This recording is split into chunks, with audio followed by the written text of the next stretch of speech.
Hello friends, UGC net knowledge point में आप सभी का स्वागत है। आज हम कर रहे हैं UGC net paper 2 public administration के चैप्टर वाइज, जो है एम लक्ष्मीकांत की बुक में से चैप्टर 4 पार्ट 4। आइए स्टार्ट करते हैं। चैनल पे नए हैं तो चैनल को जरूर सब्सक्राइब कीजिए, लाइक एंड शेयर कीजिए। आज हम कर रहे हैं चैप्टर 4 जो है प्रशासनिक व्यवहार। इसमें हम करेंगे नेतृत्व के सिद्धांत। आइए स्टार्ट करते हैं। नेतृत्व के सिद्धांत, इसका अर्थ क्या है? नेतृत्व किसी संगठन के सफलतापूर्वक काम करने और इसके लक्ष्यों व उद्देश्यों की प्राप्ति के लिए अनिवार्य है। कीथ डेविस कहते हैं कि बिना नेतृत्व के कोई भी संगठन महज मनुष्य और यंत्रों की एक भीड़ है, कि अगर नेतृत्व नहीं होगा तो क्या होगा? जो मनुष्य है और जो यंत्र है वो क्या है? एक भीड़ के समान है। नेतृत्व संभावना को वास्तविकता में बदलता है। यह वह निर्णायक काम है जो सभी उन संभावनाओं को सफल बनाता है जो किसी संगठन और उसके लोगों में निहित होता है। जैसा कि हिक्स व गुलिट कहते हैं कि ये शब्द नेता और प्रबंधक अनिवार्य रूप से अदल बदल कर नहीं इस्तेमाल किए जा सकते, क्योंकि नेतृत्व प्रबंधन का वह एक उपवर्ग है। ये क्या कहते हैं कि ये शब्द किस पे ज़्यादा अच्छा होता है? नेता और प्रबंधक पे। कि नेता क्या करता है? एक अपने संगठन का नेतृत्व करता है और प्रबंधक भी अपने जो कार्य हैं उसका नेतृत्व करता है। दोनों को अदल बदल नहीं किया जा सकता है। एक नेता को दूसरों के व्यवहार को प्रभावित करने की जरूरत होती है। उसके लिए प्रबंधक के सभी कार्यों को करना जरूरी नहीं होता। जो प्रबंधक कार्य करता है वो नेता को जरूरी नहीं कि नेता भी वही कार्य करे। इस प्रकार नेतृत्व का चिन्ह है दूसरों को अनुसरण करने के लिए प्रभावित करने की क्षमता। परिभाषा क्या है? वॉरेन बेनिस कहते हैं, नेतृत्व का एकमात्र सुनिश्चित गुण नेताओं की एक दूरगामी सोच का निर्माण एवं अनुभव करने की क्षमता है। कि नेतृत्व का एक सुनिश्चित गुण क्या है? कि नेताओं की जो दूर तक जाने वाली सोच है उसका निर्माण और अनुभव करना। कीथ डेविस कहते हैं, नेतृत्व दूसरों को उत्साहपूर्वक परिभाषित उद्देश्य प्राप्त करने के लिए सहमत करने की क्षमता है। कि दूसरों को क्या है? दूसरों को अपने उत्साह में पूर्णतः उत्साहपूर्वक परिभाषित करने, प्राप्त करने की, सहमत करने की क्षमता है। कूटज व ओडनेल कहते हैं, नेतृत्व लोगों को एक समान उद्देश्य की प्राप्ति में सहयोग करने के लिए सहमत करने की गतिविधि है। कि लोगों को एक समान उद्देश्य के लिए, कि हाँ ये उद्देश्य है, उसमें हमें सहयोग करना है, उसके लिए सहमत करने की क्या है? गतिविधि है। टेरी कहते हैं, नेतृत्व ऐच्छिक रूप से परस्पर उद्देश्य की पूर्ति के लिए संघर्ष हेतु लोगों को प्रभावित करने की गतिविधि है। सैकलर हेडरसन कहते हैं, बड़े संगठनों में नेतृत्व को उद्यम के अंतर्गत उद्देश्यों को प्राप्त करने के लिए एक साझा प्रयास अर्थात साथ काम करने के लिए लोगों को प्रभावित और ऊर्जा स्विच करने में कार्य के रूप में परिभाषित किया जा सकता है। वो क्या है? नेतृत्व। बर्नार्ड के अनुसार नेतृत्व का आशय व्यक्तियों के व्यवहार के उस गुण से है जिनके द्वारा वे किसी संगठित प्रयास में लोगों को उनकी गतिविधियों में मार्गदर्शित करते हैं। वो क्या है? नेतृत्व। मूनी के अनुसार नेतृत्व वह रूप है जिससे प्राधिकारी तब धारण करता है जब वह प्रक्रिया में प्रवेश करता है। एमपी फोलेट के अनुसार एक नेता किसी संगठन का अध्यक्ष या किसी विभाग का मुखिया नहीं होता, अपितु एक ऐसा व्यक्ति होता है जो एक स्थिति के चारों ओर देख सकता है और समझता है कि एक स्थिति से दूसरी स्थिति तक कैसे गुजरना है। वो उसे क्या कहते हैं? नेतृत्व करना कहते हैं। प्रकृति क्या है? नेचर। नेतृत्व की प्रकृति की निम्न विद्वानों ने व्याख्या की है। एलेन कहते हैं कि उन्होंने व्यक्तिगत नेतृत्व और प्रबंधन नेतृत्व में भेद किया। वे कहते हैं कि कोई व्यक्ति व्यक्तिगत नेतृत्व की प्रतिभा के साथ पैदा होता है, उसे प्रबंधन नेतृत्व सीखना पड़ता है। कि कोई व्यक्ति है, उसके पास प्रतिभा है कि हाँ नेतृत्व कर सकता है, नहीं तो दूसरों को सीखना पड़ता है। चेस्टर बर्नार्ड कहते हैं कि उनके अनुसार नेतृत्व 3 चीज़ों पर निर्भर करता है। पहला है व्यक्ति, दूसरा है उसका अनुसरणकर्ता और तीसरा है स्थितियाँ। क्या स्थिति है, उसमें कैसे नेतृत्व किया जा सकता है वो। MP फॉलेट कहती हैं कि वे कहती हैं कि नेता केवल समूह को प्रभावित ही नहीं करता बल्कि स्वयं भी उससे प्रभावित होता है। उन्होंने इस परस्पर संबंध को गोलाकार प्रतिक्रिया कहा है। वे कहती हैं कि नेता समूह के साथ क्या करता है, हमें इसके बारे में नहीं बल्कि इसके बारे में सोचना चाहिए कि समूह नेता के साथ क्या करता है। क्या कह रहे हैं कि हमें ये नहीं सोचना चाहिए कि नेता समूह के साथ क्या करता है, बल्कि ये सोचना चाहिए कि समूह जो है वो नेता के साथ क्या करता है। उन्होंने नेतृत्व के 3 भेद बताए हैं। 3 प्रकार के नेतृत्व के भेद बताए हैं। कौन कौन सा है? पहला है पद का नेतृत्व, कि हमें पद का नेतृत्व कैसे करना चाहिए। कि नेता औपचारिक प्राधिकार के किसी पद पर होता है। जो नेता होता है वो क्या होता है? एक पद पे आसीन होता है। सेकंड है व्यक्ति का नेतृत्व, यानी नेता के पास शक्तिशाली व्यक्तिगत गुण होता है। जो नेता होता है उसके पास क्या होता है? एक व्यक्तिगत गुण होता है जिससे वो व्यक्ति का नेतृत्व कर सकता है। थर्ड है कार्य का नेतृत्व, अर्थात नेता के पास पद भी है और व्यक्तित्व भी है। यानी नेता के पास क्या है? एक तो उसका पद भी है, उसके पास ये गुण भी है कि वो व्यक्तियों का नेतृत्व कर सकता है, जिसके साथ वो कार्य का नेतृत्व भी कर सकता है।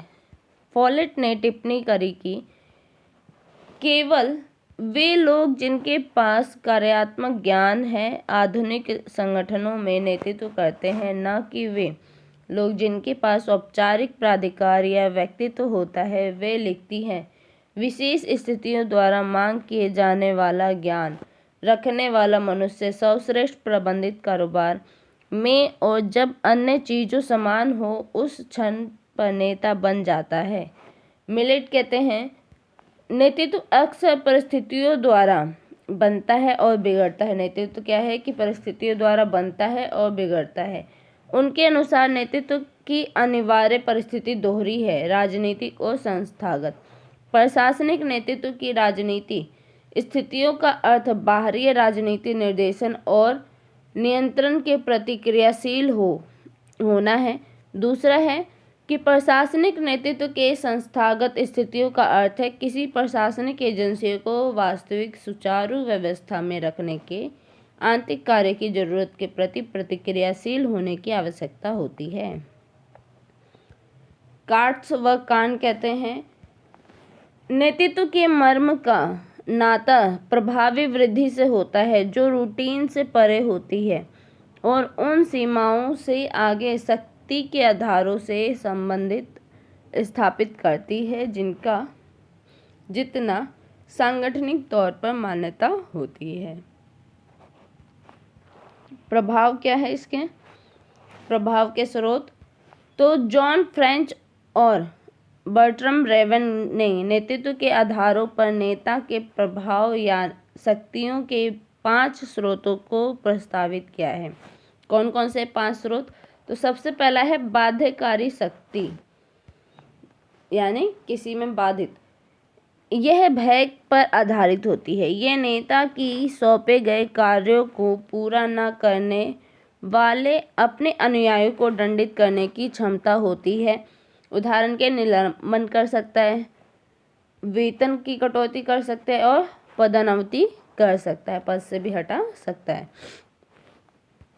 सेकंड है पुरस्कृत करने की शक्ति। ये बाध्यकारी शक्ति के विपरीत होता है, यानी उससे उल्टा होता है पूरा। यह है नेता की अपने अनुयायियों को सकारात्मक रूप से पहचानने तथा उन्हें उपयुक्त पुरस्कार देने की योग्यता होती है। ऐसे पुरस्कार मौद्रिक या गैर मौद्रिक हो सकते हैं, यानी पैसे के द्वारा भी दिया जा सकता है और बिना पैसे के द्वारा भी दिया जा सकता है। थर्ड है वैधता शक्ति। यह शक्ति संगठनात्मक पदानुक्रम में नेता की स्थिति से पैदा होती है। अनुयायी नेता की सत्ता को साभार स्वीकार करते हैं। उदाहरण के लिए एक प्रबंधक को एक सुपरवाइजर की तुलना में अधिक वैधता शक्ति प्राप्त होती है। विशेषज्ञता शक्ति। यह नेता के ज्ञान, विशेष कौशल, विशेष अनुभव या सांक्रातिक सूचनाओं की उसकी जानकारी पर आधारित होती है। इस गुण विशेषताओं के कारण नेता अनुयायी के सम्मान और निष्ठा प्राप्त करता है। फिफ्थ है उद्धरण शक्ति। यह व्यक्ति आकर्षण पर आधारित होती है। व्यक्तिगत जो आकर्षण है उस पर आधारित होती है, जो एक नेता अपने अनुयायी के लिए धारण करता है। अनुयायी नेता के साथ पहचाने जाते हैं और नेता को अपने आदर्श व्यक्ति के रूप में देखते हैं। बर्नार्ड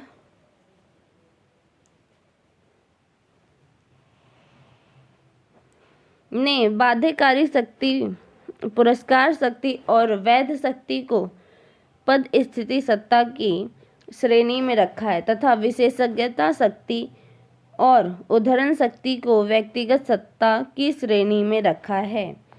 पद, स्थिति से जुड़ी शक्ति या सत्ता संगठनात्मक संरचना से प्राप्त होती है, जबकि व्यक्तिगत शक्ति या सत्ता नेता के निजी गुणों से प्राप्त होती है तथा इसका संगठन में उसकी पद स्थिति के साथ कोई संबंध नहीं होता है। शैलियाँ, स्टाइल्स क्या है? अधिष्ठों के पर्यवेक्षण के दौरान किसी नेता द्वारा प्रदर्शित व्यवहार नेतृत्व शैली के नाम से जाना जाता है। नेतृत्व की 3 बुनियादी शैलियाँ हैं: निरंकुश, जनतांत्रिक और अहस्तक्षेप शैली। निरंकुश शैली क्या है? इसे नेतृत्व की प्रभुत्वपूर्ण या निर्देशात्मक शैली भी कहते हैं। क्या कहते हैं? प्रभुत्वपूर्ण या निर्देशात्मक शैली। इस शैली में संपूर्ण प्राधिकार नेता के हाथ में केंद्रित होता है। किसके हाथ में होता है? नेताओं के हाथ में केंद्रित होता है। वह सभी नीतियां तय करता है, वह अधिष्ठों को आदेश देता है और उनसे पूर्ण आज्ञाकारिता की मांग करता है। वह पुरस्कार या सजा देता है, जैसे कि चित्र 4.5 में इस शैली में समझाया गया है।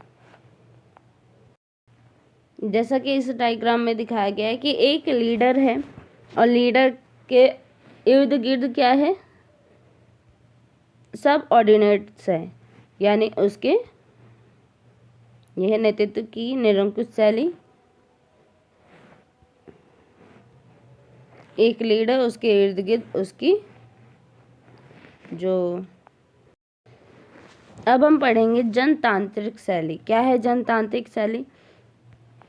नेतृत्व की भागीदारी शैली के नाम से जानी जाने वाली वह शैली में नेता अधिष्ठों को निर्णय निर्माण की प्रक्रिया में भाग लेने की आज्ञा देता है। सभी नीतियों और निर्णय ऐसी समूह चर्चाओं से ही निकलती है। संचार मुक्त रूप से प्रवाहित होता है और बहुनिर्देशात्मक होता है। यह शैली प्रशासन के मानव संबंध नव क्लासिकीय उपागम के युग में लोकप्रिय हुई थी, जैसा कि आप 4.6 में व्याख्या देख सकते हैं। जैसा कि आप इस डायग्राम में देख सकते हैं कि लीडर है, इसमें क्या हो रहा है? जो संचार है वो सही रूप से प्रवाह हो रही है, किसी में रुक टुक नहीं है। लीडर सब कोऑर्डिनेट से कर रहा है, सब कोऑर्डिनेट लीडर से बातचीत कर रहा है, उसके बाद वो एक दूसरे से नेतृत्व कर रहे हैं, एक दूसरे को बता रहे हैं। तो ये क्या है? नेतृत्व की जनतांत्रिक शैली है। क्या है? नेतृत्व की जनतांत्रिक शैली। अहस्तक्षेप शैली, इसे नेतृत्व की नियंत्रण मुक्त शैली के रूप में जाना जाता है। इस शैली में नेता अधीनस्थों को उनके कामों में पूर्ण स्वतंत्रता देता है। वह उन्हें अपने लक्ष्य तय करने और उन्हें प्राप्त करने की अनुमति देता है। दूसरे शब्द में कहो तो इस शैली में नेता का न्यूनतम और शून्य भागीदारी के सामूहिक या व्यक्तिगत निर्णय के रूप में पूर्ण आज़ादी होती है। इसका एकमात्र काम अधीनस्थों द्वारा मांगे गए उत्पाद और सूचना उन्हें पहुंचाना होता है। किसका काम होता है? ये नेता का, जैसे कि हम 4.7 में देख सकते हैं। नेतृत्व की अहस्तक्षेप शैली, ये लीडर है, ये सब कोऑर्डिनेट है।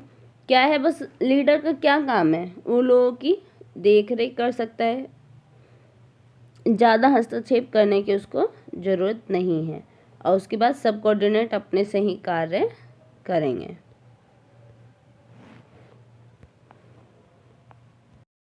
अब हम पढ़ेंगे नेतृत्व के कार्य क्या हैं। किसी प्रशासनिक संगठन में नेतृत्व के कार्यों का निम्न चिंतकों और विद्वानों ने विश्लेषण किया है।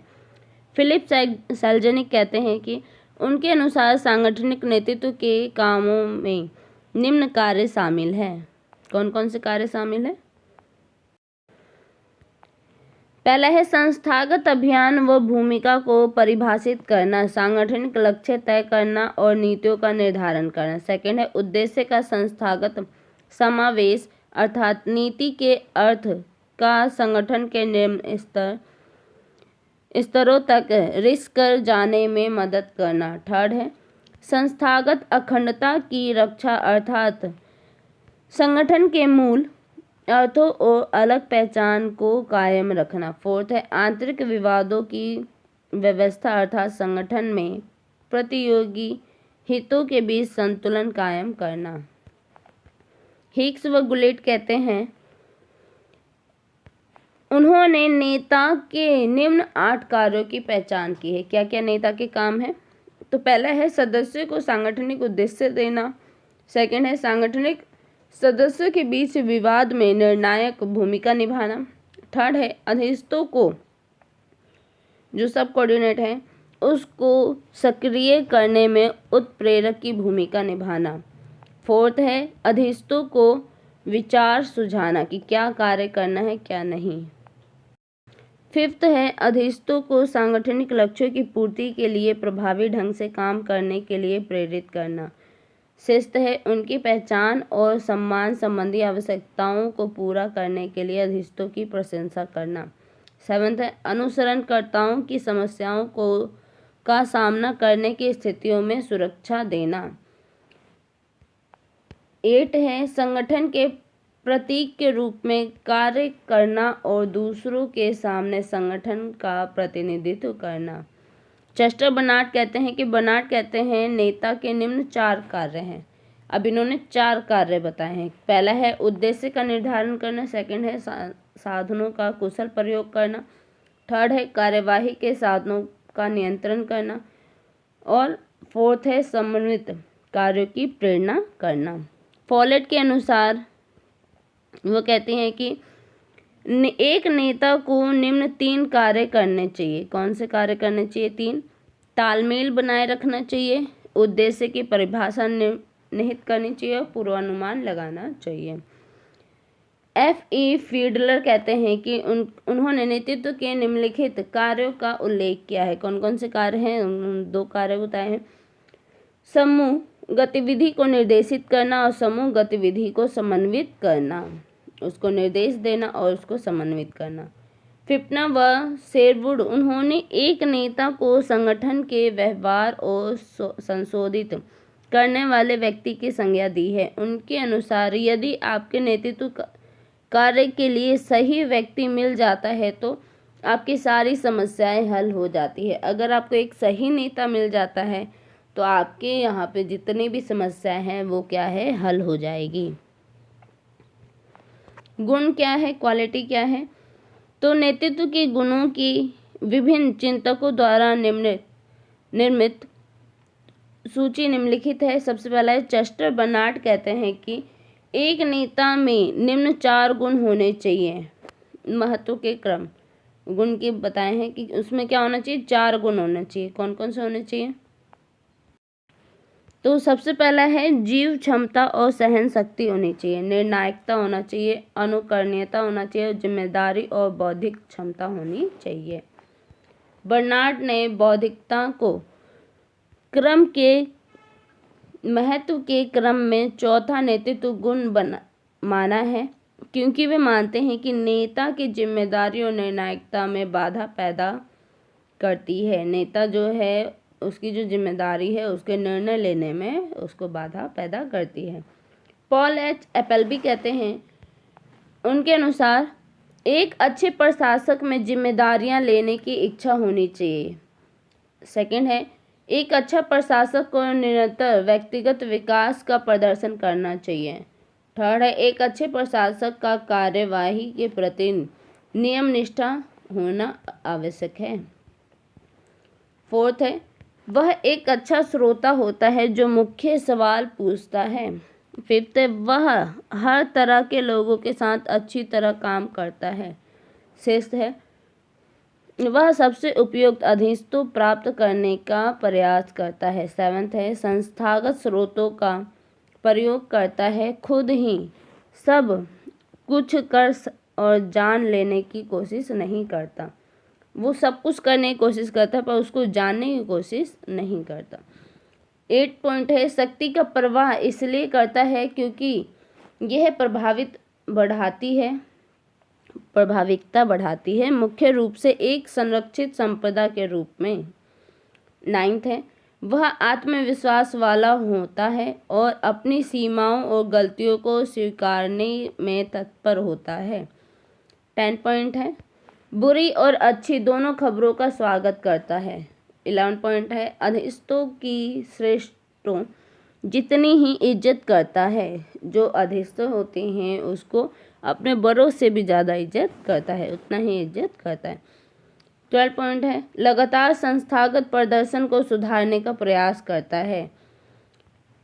13 पॉइंट है जनतांत्रिक सरकारों में राजनीतिक प्रक्रिया और जिम्मेदारियों का सम्मान करता है। जो जनतांत्रिक सरकार है और जो राजनीतिक प्रक्रिया है उसकी जिम्मेदारियों का सम्मान करता है। इसके अलावा एक प्रशासक नेता के पास सरकारी बोध और राजनीतिक बोध होना चाहिए। मिलेट कहते हैं नेतृत्व के गुणों में अच्छा स्वास्थ्य मिशन का बोध, दूसरे लोगों में दिलचस्पी, बौद्धिकता, अखंडता, प्रेरकता, निर्णय और निष्ठा शामिल होता है। टेरी कहते हैं कि नेतृत्व का गुण ऊर्जा, भावनात्मक स्थिरता, मानव संबंधों का ज्ञान, निजी प्रेरणा, संचार कौशल, शैक्षिक क्षमता, सामाजिक कौशल और तकनीकी योग्यता शामिल है। सिद्धांत या उपागम क्या है इसके? तो नेतृत्व के 3 उपागम हैं, विशेषता उपागम, व्यवहारवादी उपागम और स्थितिगत उपागम।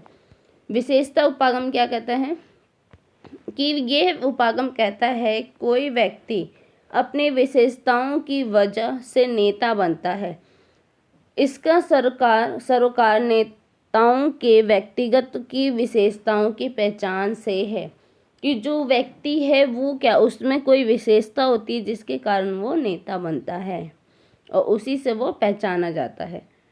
शुरुआत में विशेषता सिद्धांत मानता है कि नेता पैदाइशी होता है, वे बनते नहीं हैं। जो नेता है वो पैदाइशी होता है, उसको बनाया नहीं जाता। ये नेतृत्व के महामानव सिद्धांत के रूप में लोकप्रिय हुआ है। बाद में व्यवहारवादी अध्ययनों में खोजा कि नेतृत्व की विशेषताएं पूरी तरह जन्मजात नहीं होती बल्कि शिक्षण और अनुभव में से हासिल भी की जा सकती है, कि जरूरी नहीं कि जन्मजात लोगों में शामिल है, नेताओं में शामिल है, नहीं, ये शिक्षा के द्वारा भी हासिल किया जा सकता है। इस सिद्धांत के महत्वपूर्ण समर्थक चेस्टर बर्नार्ड, ऑवर्टिड, मिलेट, टेरी, एपलबी और सेल थे। हालांकि इस उपागम को 1900 से 1940 के दौरान लोकप्रिय रहा, किंतु इसके निम्न कारणों से आलोचना भी हुई। क्या आलोचना हुई? यह नेतृत्व की विशेषताओं की एक सामान्य यानी सार्वभौमिक सूची दे पाने में असफल रहा। उन विभिन्न विद्वानों द्वारा पहचानी गई विशेषताओं में काफ़ी विविधता है। सेकंड है, यह विभिन्न विशेषताओं के तुलनात्मक यानी संबंधित महत्व को नहीं दर्शाता है। थर्ड है, यह इस तथ्य पर विचार कर पाने में असफल हो जाता है कि अधिकतर ऐसी विशेषताएं जो नेतृत्व के गुण बताए जाते हैं ऐसे व्यक्तियों में भी होती है जो नेता नहीं होते। फोर्थ है, यह नेतृत्व हासिल करने के लिए आवश्यक विशेषताओं और उसे कायम रखने के लिए आवश्यक विशेषताओं के बीच फर्क नहीं कर पाता। फिफ्थ है, ये अधिष्ठों यानी अनुसरणकर्ताओं की आवश्यकताओं की उपेक्षा करता है। सिक्स्थ है, ये स्थितिगत कारकों के नेतृत्व पर प्रभाव को नहीं पहचानता। व्यवहारवादी उपागम क्या है? विशेषता उपागम की तरह इस पर ध्यान केंद्रित करने के बजाय कि नेता क्या है, व्यवहारवादी उपागम इस बात पर ध्यान केंद्रित करता है कि नेता क्या करता है। किस बात पर ध्यान देता है कि नेता क्या करते हैं। व्यवहारवादी अनुसंधानकर्ताओं ने यह पता लगाने की कोशिश की कि नेता क्या करते हैं, वे कैसे नेतृत्व करते हैं, वे कैसा व्यवहार करते हैं, वे अधीनस्थों को कैसे प्रेरित करते हैं, वे कैसा विचार संचार स्थापित करते हैं इत्यादि। उन्होंने नेतृत्व के कार्यों और शैलियों पर ध्यान दिया है। तालिका 4.1 के नेतृत्व व्यवहारवादी उपागम के विकास में विभिन्न योगदानों के बारे में जानकारी देती है।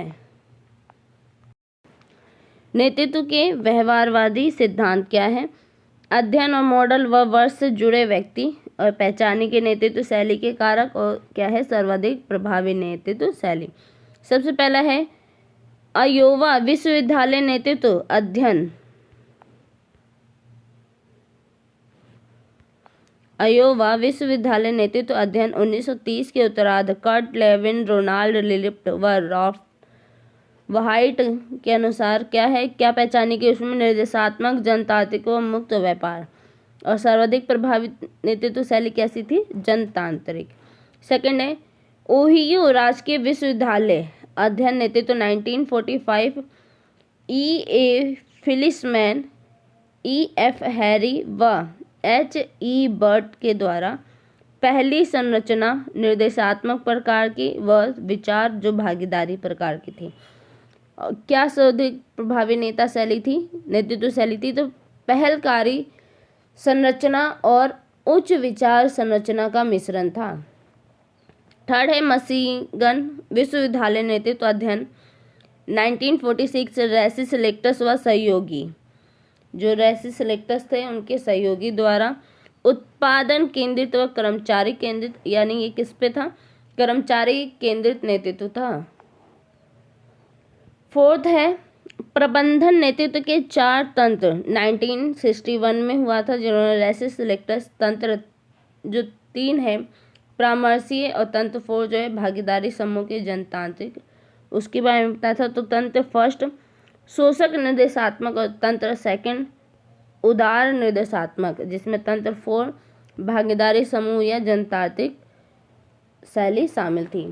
फिफ्थ पॉइंट है प्रबंधकीय ग्रिड 1964 रॉबर्ट ब्लैक के द्वारा व जेन माउंटेन 1991 में रॉबर्ट ब्लैक और एनी एडम्स मैकेंजी ने इसे लीडरशिप ग्रिड के नाम से जाना है। इन्होंने 5 प्रकार की शैलियाँ बताई हैं।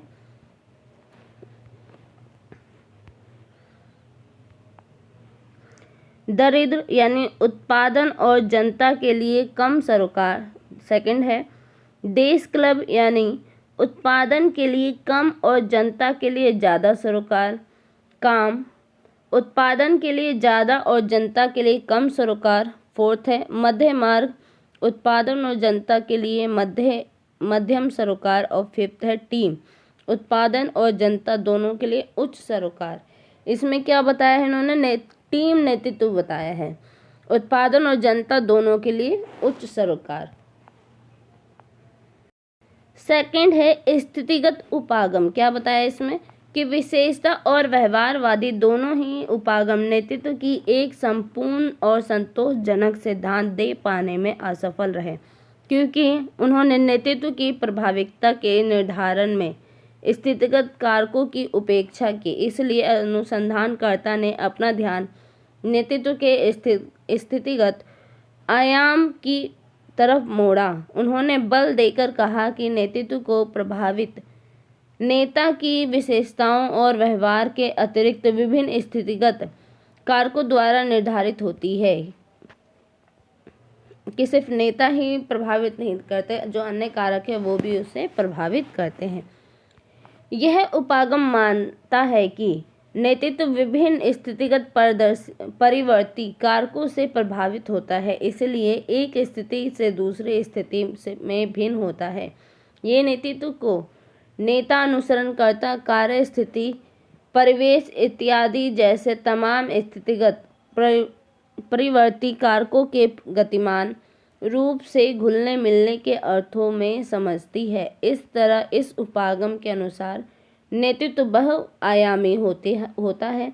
निम्न तालिका नेतृत्व की स्थितिगत सिद्धांतों के विकास के विभिन्न विद्वानों के योगदान के बारे में बताती है।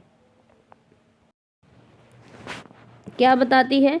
सिद्धांत व वर्ष के प्रतिपादित और स्थितिगत परिवर्ती कारक व नेतृत्व शैली क्या है।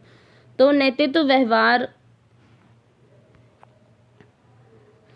व्यवहार या शैलियों के अटूट क्रम 1958 और 1973 में संशोधित रॉबर्ट टेननबॉम का वॉरेन सीमिट क्या है कि नेता फर्स्ट अपने आप में और सेकंड जो है अपने अधीनस्थों के भीतर, थर्ड स्थितियों में मौजूद शक्तियों के आधार पर नेतृत्व शैली चुन सकता है। अटूट क्रम के दो छोरों के बीच शैलियों व्यवहार की एक सीमा है। बॉस केंद्रित नेतृत्व को अधीनस्थ केंद्रित नेतृत्व भी कहा जा सकता है। सेकंड है नेतृत्व को प्रभाविकता व आकस्मिकता मॉडल किसने दिया था? 1965 में फ्रेड ई फीडलर ने दिया था। वो क्या कहते हैं कि नेता की प्रभाविकता यानी नेता का संबंध, नेता सदस्य संबंध, कार्य संरचना व नेता की पद शक्ति पर आश्रित होती है।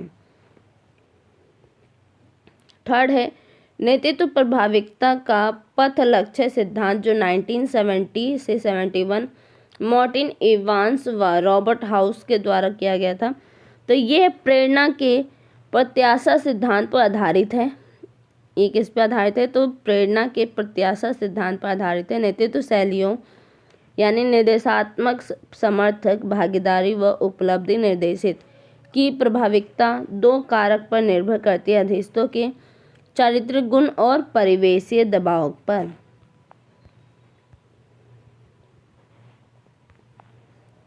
फोर्थ है नेतृत्व प्रभाविकता का त्रिआयामी मॉडल 1970 और विलियम रेडिन के द्वारा जो की गई थी। उन्होंने कहा कि अपने मॉडल में रेडिन कार्य निर्देशन के 3 आयाम का प्रयोग करते हैं। पहला है संबंध निर्देशन, सेकंड है कार्य निर्देशन और थर्ड है प्रभाविकता और स्थिति के आधार पर नेतृत्व की 4 प्रभावी और 4 अप्रभावी शैलियों की पहचान करते हैं। फिफ्थ पॉइंट है निर्णय भागीदारी मॉडल, नेता भागीदारी मॉडल, मानक मॉडल और नेतृत्व निर्माण सिद्धांत के नाम से भी प्रसिद्ध 1937 में विक्टर ब्रूम और फिलिप येटर की जो मॉडल थे वो। तो ये क्या कहते हैं कि 3 प्रवृत्ति कारक हैं निर्णय निर्माता के रूप में क्षमता के अर्थों में नेता के प्रदर्शन को प्रभावित करते हैं। क्या कौन कौन से प्रभावित करते हैं? तो निर्णय के गुण, जो निर्णय का गुण है वो प्रभावित करता है। अधीनस्थों में निर्णय की स्वीकार्यता का स्तर कि उस निर्णय के जो उसके अधीनस्थ है वो स्वीकार करते हैं या नहीं, और निर्णय लेने के लिए आवश्यक समय कि कितने समय में अपना निर्णय ले सकता है। 6 पॉइंट है नेतृत्व का जीवन चक्र बाद में स्थितिगत नाम से प्रसिद्ध उपागम पॉल हर्शी व केनेथ ब्लैचर्ड के द्वारा। इन्होंने क्या कहा कि यह मॉडल नेतृत्व की शैलियों को प्रभावित करने वाला एक आकस्मिक परिवर्ती कारक के रूप में अनुसरणकर्ताओं की परिपक्वता के स्तर पर ध्यान केंद्रित करता है, बताना, बेचना, हिस्सा लेना या प्रतिनिधित्व करना। तो आज के लिए इतना ही। वीडियो अच्छी लगे तो लाइक कीजिए, शेयर कीजिए, सब्सक्राइब कीजिए। धन्यवाद।